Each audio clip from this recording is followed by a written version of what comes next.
What's going on, guys? Welcome back to another video. As I talked about in my last channel update, plan on expanding some content here. One of the things I want to do is cover some NFL Films DVDs. Now, the reason behind that is twofold. First and foremost, these are something you don't see reviews of on YouTube. And secondly, and maybe part of that is because they are a bit older, which means you can get them readily available and cheap on places like Amazon and eBay. And pretty inexpensively build a collection that's going to be able to educate you about the game a little bit more and also maybe get you through the off season that much easier. So I thought it was good to start off with the Follies collection because certainly that's a staple of NFL Films. This is a 2-disc set that released in 2000 and it has 6 programs on it. I'll just go through them individually. The first disc, of course, has the original Football Follies from 1968. It's the foundation of the set. It's solid viewing of some rare goofs of actually, in retrospect, some Hall of Fame players. And because this really isn't relevant in today's game, they're clips that you may have never seen or don't see now because they don't really parlay into the game as easily now as they did then. The second is the Son of Football Follies, which is cartoon voiceovers of the Follies added in for comic effect. It's not something that I really particularly cared for. It's a novelty, of course. Some of them are funny, some of them are annoying. Now, the last on the first disc is The Follies Go Hollywood, which is creative edits of game shots and crowd shots made into fictional movie trailers. And this probably was my least favorite of all in the set. I respected the amount of work and time and effort that went into creating them, but they really seemed a little strange and really not something that I wanted to watch. Now, the second disc has the 21st Century Follies, and that is a more modern remake, really, of the 1968 original that includes some game footage from the early to mid-90s up to the 2000s.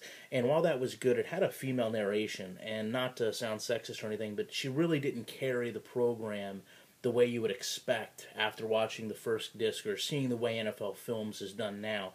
The second on that is Talking Follies, which is voiceovers of newer games, which is kind of a remake of the Son of Follies. It's a novelty, but it's clever. It was comical.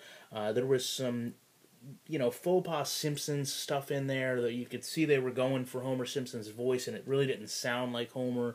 It was more distracting than anything else. There was also some advertisements in there for fictional, restaurants, and they really weren't all that funny either.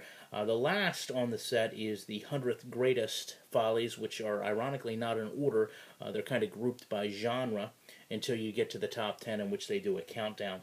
But all in all, if you're looking to just start to get into it, this really is a good set. I mean, it's got a wealth of timeline there from the 60s to almost modern day, and it really is quite a lot of video to watch. I mean, if you watch one of these a day, obviously you're going to be into it over a week, and you may not be able to have the tolerance to sit through one after the other, but more importantly, it also shows you a very good time frame in the NFL Films lifespan, so to speak. I mean, you see what they worked with back in the 70s and the 60s, and then you also see a little bit of the modern day technology kick in with the actual voiceovers for players, and you can see the quality improve in leaps and bounds that would be a lot harder to do if you hadn't watched the 1960 film beside the 2000 film.